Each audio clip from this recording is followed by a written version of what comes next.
Oh. All right, guys and gals, we are back with part 6 of National Social Media Day after a short little break there. And we're excited to have the man, the myth, the legend, man who is Hazzard to people not working with him in a great way. That was a little deep, a little corny, but hey, what the hell. We're excited to have our good buddy Tom Hazzard join us from Feed Your Brand and Podetize, and just an amazing guy doing some amazing things out there in the podcasting industry. So, hey, good afternoon, Mr. Hazzard. Good afternoon, Scott. Thank you so much for having me on your epic run here on Social Media Day. You know what? It's epically full of caffeine right now. We'll tell you that, right? We're having a good time. We've been very blessed. Everybody's been pretty much on time. We've only one speaker's been MIA, which is pretty good if you got 40 people. 40 cats, we'll take one missing. Yeah, that's not bad. Not bad at all. Well, thank you so much. You know, I really admire what you're doing here today, and it really ties into what I wanted to talk about today, which is you are creating a motherload of content here in 24 hours. And really, that is the name of the game. I mean, social media, I know I've listened, I've watched some of the sessions already, especially Stephanie Lahart and different people talking about different aspects of social media and how you get the word out. But if you don't have content to put out there, it makes it a little difficult to make a lot of noise and to keep in front of people. Yeah, just a little bit, right? And you know the beautiful thing? If we weren't very smart, we still have content and we wouldn't have to create anything. We're bringing on people in 30 to hour sessions creating content. But it's, you guys are talking in a little bit. Right. I had about an hour, 45-minute caffeine-filled session this morning, But if you didn't know what to say about just bringing experts on and let them create the content for you. And actually I've interviewed a couple of experts who do that type of thing. They put on I forget a summit. That's right. Do which is really what this sort of is, right? Like a 2-day, 3-day summit. And really they are utilizing other people to create their content. Mm-hmm. And, that's what we found a bunch of years ago when we started our first podcast is, wow, how wonderful that was to use a podcast to create content. It used to take me 3, 4, 6 hours to write a blog post. I got over that after like the 3rd blog. It took you that long? Tell you. Well, you know what? There's some I have to do that are reviews on things that I still do have to write the long way. But that's all I do pretty much is reviews, writing them. Other than that, and the other thing is I'm not a great writer. And that's the other wonderful thing about podcasting. You don't have to be a great writer. Podcasting is a wonderful thing because just like you do on social media, on a podcast, you're in people's ears and you can, you develop a relationship with them. They think they know you and you've never met them yet. I mean, that's a wonderful thing. That's breaking down barriers and opening all kinds of doors. But if all I were doing was putting out an audio show, I think I probably would have stopped years ago because, it's just the fastest way to create content. And then you can transform it into all these different mediums. I mean, look what you're doing. You're doing video, right? Video becomes an audio show. It's still a video show on YouTube or Vimeo or wherever you're putting it. And then it becomes a written piece of content. And then it keeps working for you for months and months and even years to come. So that's the brilliance. So the big message that I want to talk about today is, you know what? I mean, if this isn't painfully obvious now at whatever hour this is in your social media day to listeners, you've got to have content. You need to create as much content as possible. And what's the fastest way for you to do it? Mm-hmm. It's either get on and record some live video, or maybe even it's not live video, could be recorded video, or record podcast, or do all the above. And then what you do with it after that is really the food, the fuel that feeds your social media machine. And so that's what, when we discovered this for ourselves and we put a team together and we started doing it for other people, and it works tremendously well. So, I mean, even if you don't have a lot of time, I mean, you are, Scott, an incredible example of someone that does it every day, right? You're creating new content most days, I think. And even when you're on vacation, you had other people doing it for you, which was brilliant too. One of the smoothest things I've done in a long time. But so, if, you need content to fuel your business, and you do, then if you can talk into a microphone, if you're an expert in a subject, or even if you're not an expert in a subject, you just want to interview others about a subject, then you become, by association, an expert or an authority in that subject. Then if you can speak 30 minutes to 60 minutes a week, you can put out a podcast, and that will start to fuel not only your social media channels, but also fuel your website. And it's the best organic marketing for business that you can do, with that organic marketing, right? I mean, certainly you can dump a lot of dollars into marketing and, be heard, but you don't need to do that. And that's the beauty of it. So you can dominate your marketplace. Hang on a second, buddy. Yes, sir. No, it's like we know each other. We're getting into that. Take a second to tell people who you are, because we've got. I should have done that. I'm just jumping in. I'm so comfortable with you. I know it's like an old sock, or an old. Maybe not an old sock. That's a little bit too intimate. But anyway, old sock. Anyway, an old shoe. Old baseball glove. There we go. Maybe. All right. So we've had people from Zimbabwe, Thailand. Oh my goodness.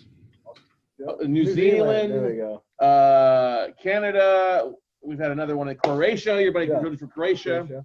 All over. So for our international audience, people that don't know you from me having you on Note Camp or the podcast, stuff like that, share who you are and what your magic power is, Mr. Hazzard. Brilliant idea. Gee, Scott, that's good. Whew, isn't that like Webinar 101? So sorry about that.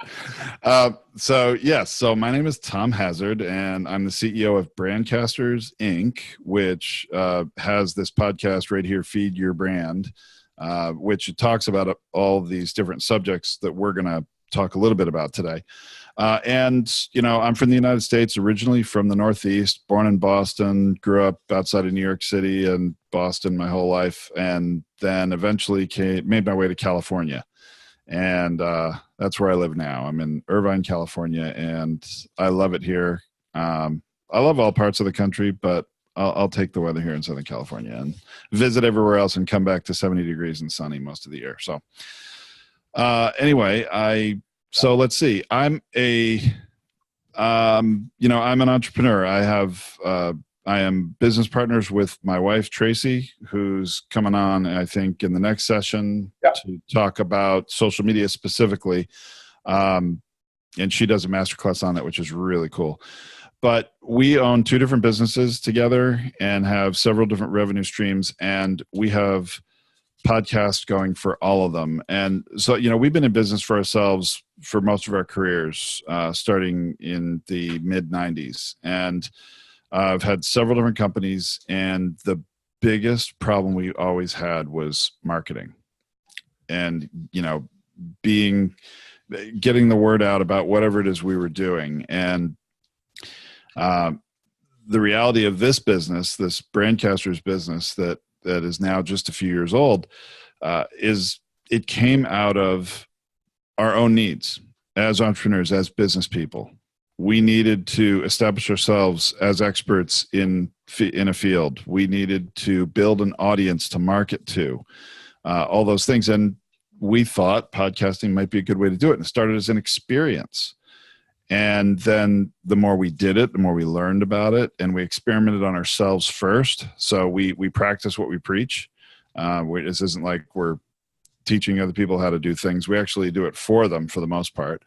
But as we built the systems for ourselves, it became a natural organic extension where other business people said, "Hey, that's great. Can you do that for me?"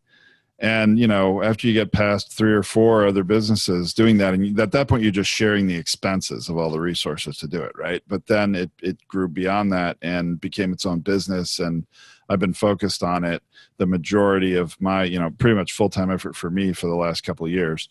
And we built a business, and it's significant. We've got about 100 podcasts that we're producing now, and even more that we're hosting that we don't produce, because that's a whole nother side of the business called Poditize. It's a hosting platform, particularly if you want to monetize your show, and that's sort of another level. But I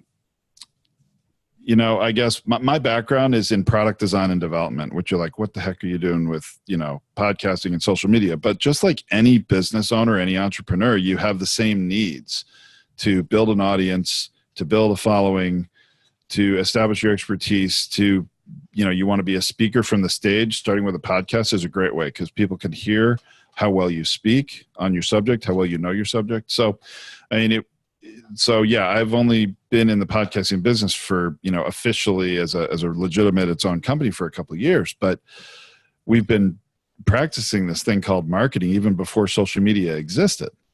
So we all need to use it. We all have the same needs. So it doesn't matter to me what kind of business you have. Our podcasters are from all different walks of life and all different kinds of businesses, from serious financial businesses to comedians to big magazines to individual entrepreneurs just starting out and trying to make a name for themselves. And it works for all of them.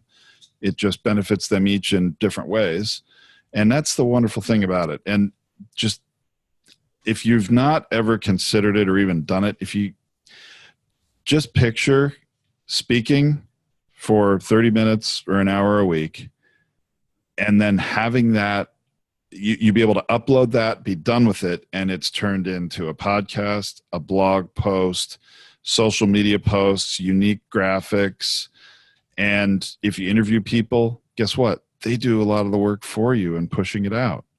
And they introduce you to their audience. I mean, it's the most organic marketing. You always talk, you have those games like the 6 Degrees of Kevin Bacon or whatever. Everybody can tie back one way or another. Well, you know what? You interview a dozen people on your podcast over 3 months.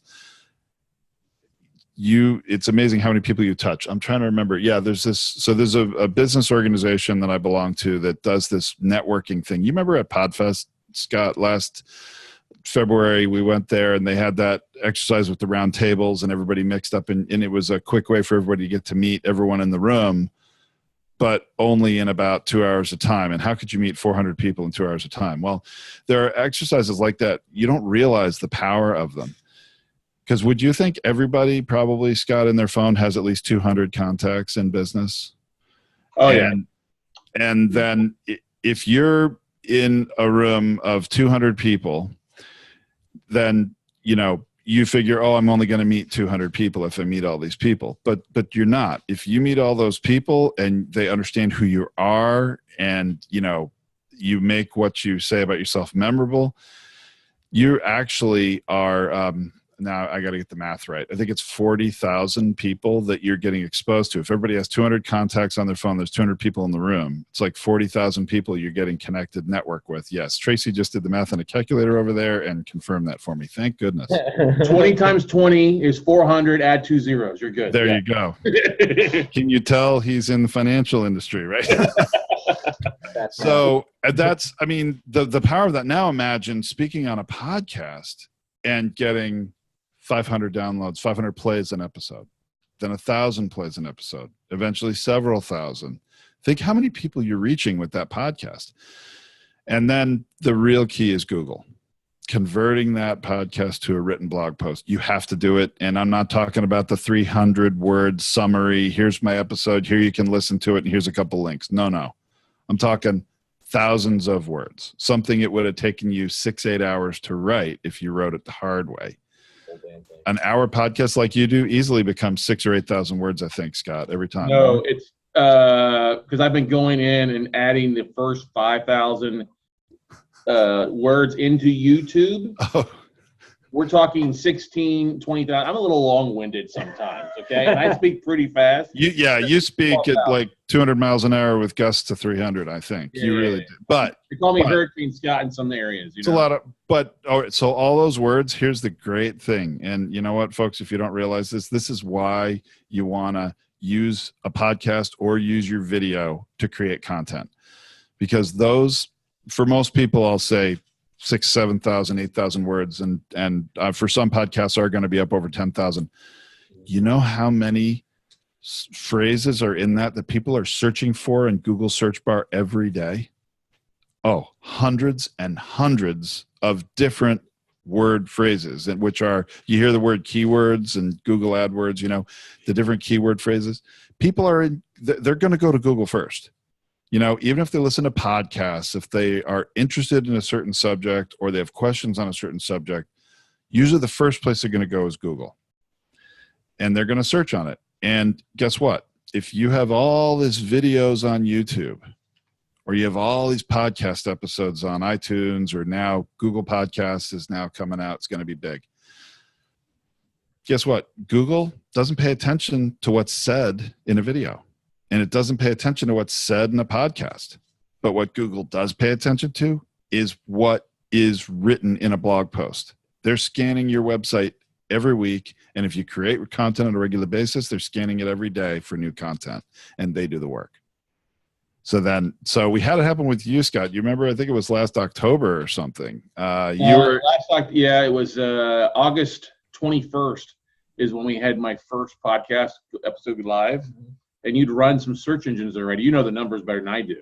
So. Well, yeah, you had come to some conference in Anaheim, and we met there. I think Stephanie went to Disneyland for the day or something. Is her favorite thing, right? So anyway, we're talking, and it was a Saturday, I think it was, and we had published one of your blog posts, I think it was Wednesday before, and you mentioned in that episode another company. I think it was TapeTex, which is another company, not your company, right? And we did a Google search on Saturday on TapeTex, and your blog post for that episode that was published the previous Wednesday was showing up on the first page of Google search for that company's name. So here you get exposure where people are searching on other things that are surrounding your business, or maybe not certainly that's a company I think you've used, or you also reference that people that do note buying can use. And for you to show up on the first page of Google search for their company name is obviously going to give you a lot of exposure. Anybody looking for that company is going to learn about you, even if they didn't know about you. And they click, they go to your website. And then, oh, wow, he has a podcast. They'll listen. If they like it, they'll subscribe. So you can see how this works. And, we experienced it ourselves with an episode we published the end of April this year. Within 11 hours, the post we put up for ours showed up on the first page of Google search for 3 different search terms. And that was a record. We hadn't really, it could have been anybody. It just happened to be us. And the only reason I found out about it is I got a call from the CEO of a company who wasn't too happy about something I said in my podcast. But it ended up, he misunderstood it, and we smoothed it over. It was no big deal. But he got a Google alert because he had certain search words set in a Google alert to let him know. And so he wasn't a podcast listener of ours, but he got the Google alert, or maybe his assistant did. And they went and checked out that blog post just hours after it was published. So this is powerful stuff. And the great thing is Google doesn't discriminate. Google doesn't care if you're a big company or a little company. They don't care anything about you or your business. They're looking for new organic content. And here's the other great thing. Google can tell if your written post came from human speech or thinking and typing. And that's since 2009. Their algorithms have been able to tell that. It's because of the word order and the imperfect grammar and all that. They can say, oh, this post, okay, yeah, that came from human speech. And what do you think Google thinks about that? Do you think they think it's a good thing or a bad thing? I think they think it's a good thing because it's probably pure versus something that's being edited and deleted and carefully curated. 100% correct. Google knows it's original because it came from human speech. They know it's new and they know it's unique. Word order is like a fingerprint, right? And they are always looking for duplicate content. And if you ever think you can put the same post on 2 different sites, please don't, because it'll hurt both sites. It'll take the rankings down entirely. So you never want to do that. So how do you create original content? Just speak your way to it. And Google will actually rank on their search, in their search listings, posts that came from human speech higher than ones from thinking and typing. I know that the real writers watching or listening to this are going to sort of cringe at that. And we've had a few authors that we've done their podcast, and they don't like putting out content that isn't highly polished. The more they polish it, though, actually, the more it can hurt. But you know what, at the end of the day, it's your blog, it's your company, and you have complete control over it. That's the other wonderful thing about it, is that you're in complete control as the host. So anyway, that's my message. Content. And it's a flat word. I hate the word content because it's just like, content. All right. But guess what? Content is the currency today for marketing. How about content? Say it again. Content. Is it currency and content combined, or maybe cash tent? Or non-tent? Yeah, something like that. Yeah. Well, it's kind of like, we came up with poditize out of monetize, right? But yeah, something like that. But it is killer. It is, no matter what your business is, you can rank on the first page of Google. You can get more exposure. And if I were recommending what a brand new business should do to try to get exposure, definitely create content for your website. And I do recommend either a podcast or a video. And it doesn't matter what you start with, because you can take it all the way from there. Hey, Scott, I have a social media tip I want to share today. Since this is National Social Media Day, I'm going to watch the camera now. I'm going to do something here. So my new tool. Oh, now you're going to see my horrible T-shirt. I shouldn't have done that. It's Saturday. It's Saturday. Sesame Street T-shirt for my kids. Sorry. So my new favorite tool is this desk that has a button and it just rises and lowers. And I used to have I'm a kind of a taller guy, so my laptop was always low, and then when it's looking up at me, you'd be up at this crazy angle, seeing up on my chin and looking at the ceiling or the lights in the ceiling or something. So now, I've got it. So, and you can set memory settings. So Costco, folks, $2.99 is a desk that has the 4 different memory positions, and you just push a button, it raises and lowers. So when I'm ready to go live on Facebook or do a webinar now, I just raise the desk and looking straight at the camera. I know you guys are using a different kind of webcam probably, but anyway, it's a really cool tool. So anyway, nice. Cool. There you go. I've been paying attention to this and watching other people who are doing live on Facebook, and obviously you do it from your phone at trade shows or whenever, and that's different. You're going to hold the phone, right? But then people are like, well, do you hold it up or do you hold it down, or where do you do it? But I think when you're using your laptop and your built-in webcam there, I think it's, always good to be straight in there. And don't forget about branding your videos, folks, with your brand. But anyway, seriously, the desk is a very cool tool, and it's pretty cheap. And I have nothing to do with it. Back too, if you're standing ergonomically. Yeah, you can do the desk is made for like sitting height and standing height if you want to stand and work some too. And I haven't really done much of that. To me, it was just, I had bought this other arm that you like attach to the desk, and you put the laptop on it and you can lift it and move it. It never held the laptop right, and all the cords are getting all messed up. It was never working right. I returned that thing, got one of these desks, and I love it. It's brilliant. It's a great tool. So anyway, there you go. So hey, we've ran some numbers. I think when we first ran, it was like I ranked first page like 70 phrases. Oh, yeah. And then a few months later, yep, it was, and we're not talking like 12 months later, because we haven't done 12 months of podcasting yet. It was like about 4 months later, 5 months later, that number had grown to 1,752, if I remember correctly.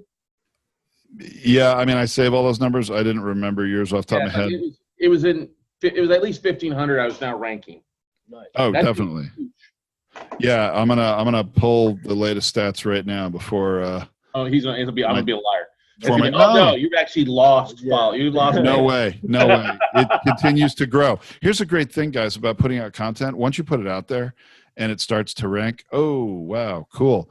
Your website's now ranked just over 6 million. That's out of over 1.4 billion sites on the internet. And you ranking on 2,000 organic keywords in Google search. And you have 770 backlinks just about. And those are links from other sites to your site. So here's a great thing about doing this is that it continues to it continues to benefit you, even if you have old content, stuff that you did last year. It will continue to benefit you in the future. Because here's another staggering stat I want to share with you. Every single day, here, hold on. Those are organic keywords. In the United States, over 1,500, but worldwide, 2,000. Anyway, so in Google search, right? Every single day, this will blow you away. Where the hell's my Zoom? There we are. Pardon me. Every day, fully 1/4 of the things people type into Google search bar, Google's never seen before. Wow. That's because, and I know that's mind-blowing. It's like, how could there be that much new stuff? Well, there's always new words created. Remember covfefe and other things, right? There's always new words being created or phrases or combinations of things. But the reality is people type things in differently, and they misspell things, or they just use really bad grammar. So it is staggering, but it's really true. 1/4 of what people type into Google search bar, Google's never seen before. So guess what? You can rank on that stuff. Your stuff can come up. It doesn't matter if it's misspelled or if it's poor grammar. If people are typing it, your target customer or your market, you want them to find you. And so when Google has a new search term, it brings up and it still provides you search results. It doesn't say, sorry, I don't have anything. I've never seen that phrase before. No, it still provides it. It provides the most relevant information, the most relevant results that it can. So it keeps attaching new keyword phrases to your posts is my point. So it continues to pay more dividends going forward. Nice. Good stuff. Yeah, that's awesome. That's why it's all important just to deliver, get it out there. Get it uploaded, get it out there. Get it out. You gotta, oh my gosh. You gotta, content is where it's at. You might be the most brilliant person in your market, in your industry, but if no one knows it, what does it matter? Mm-hmm. They need to know you're there. You need to come up in the search results, and that's why, authors and I don't always agree in the beginning because they think, but I'm a real author. I can't just put anything on my blog. Okay. Spend 12 hours writing that post, put it on your blog, and how many are you going to create and how many keyword search phrases that people are actually typing into Google are you going to rank for? I would say not as many as if you just were your natural, authentic self speaking and creating that written content from it. But anyway, it's not that I don't dislike authors. Actually, we're writing a book right now. But guess how we're writing it? Audio transcription. Audio, podcast, to written transcription, to editing, to the book. And you can 12 to 20 episodes, boom, you have a book. I forwarded you the It keeps not letting me in. Tracy says that new link, you got the new one? She says the new one's not letting her in. You want to jump on my computer here? Why don't you just come over here? Oh, she has a slide presentation. She can't use my computer. Yeah, it should be. The one I just sent her should be working. He just sent you one. I forwarded the one you gave me, but he sent you one, he says. Okay, I'll wait for it. I'll just keep talking until she gets it. That's fine. She's ready. She's at her desk. So anyway, yeah, I mean, don't get me wrong. I love podcasting. I love the power of podcast audience. People respond to your calls to action. Once they listen to you for a while, they get to like you. They think they know you, even though you've never met. So if you have a call to action for your own business, or you have a sponsor who's paying for you to let your audience know about what they have to offer them, especially if it's relevant. We find that podcast audiences respond at a rate of north of 30%. We've seen it as high as 37% response from the number of plays we got to the number of people that actually took action on the offer and clicked and registered, gave their email address in order to participate in the offer. I mean, it's very high. And the stats on podcasting are also that the podcast audience is 65 or 69% don't mind listening to ads because they've opted into your content. They want to hear what you have to say. So they need to listen to an ad, so you'll keep providing that content, no big deal. Compare that to radio and TV, that's 5 to 6% don't mind ads. Exactly. So, anyway. Tom, how do people get a hold of you? Brandcastingu.com. That's YOU, or Podetize, PODETIZE. That's our podcast hosting platform. if you're at all interested in podcasting, just go to either of those sites. There's all kinds of information to go and contact us at, booking a call, whatever you'd like to do. But definitely, you want to bring your message to the world, just the way to do it. And thank you so much, Scott, for having me on National Social Media Day. Very happy to be here. If you have more dead air, text me later. I'll be happy to come back and chat if you want me. Okay. And now you get to speak to my better half. And so just give you an idea, behind his right ear there, behind him is a list of the Polaroids of a lot of different shows. There you go. There. Yeah. I haven't updated that in a while. I mean, we have over 100 podcasters now. I think there's maybe about 50 or 60 there, something like that. That's really cool. But yeah, it's a growing medium. And you know what? Go do it and compete there. There's so many fewer podcasts than there are websites. It's so easy to stand out. All right. Thanks, Tom. Thank you so much. Pleasure to be with you guys. I will mute myself because now you're going to Tracy. Yep. 1 second here.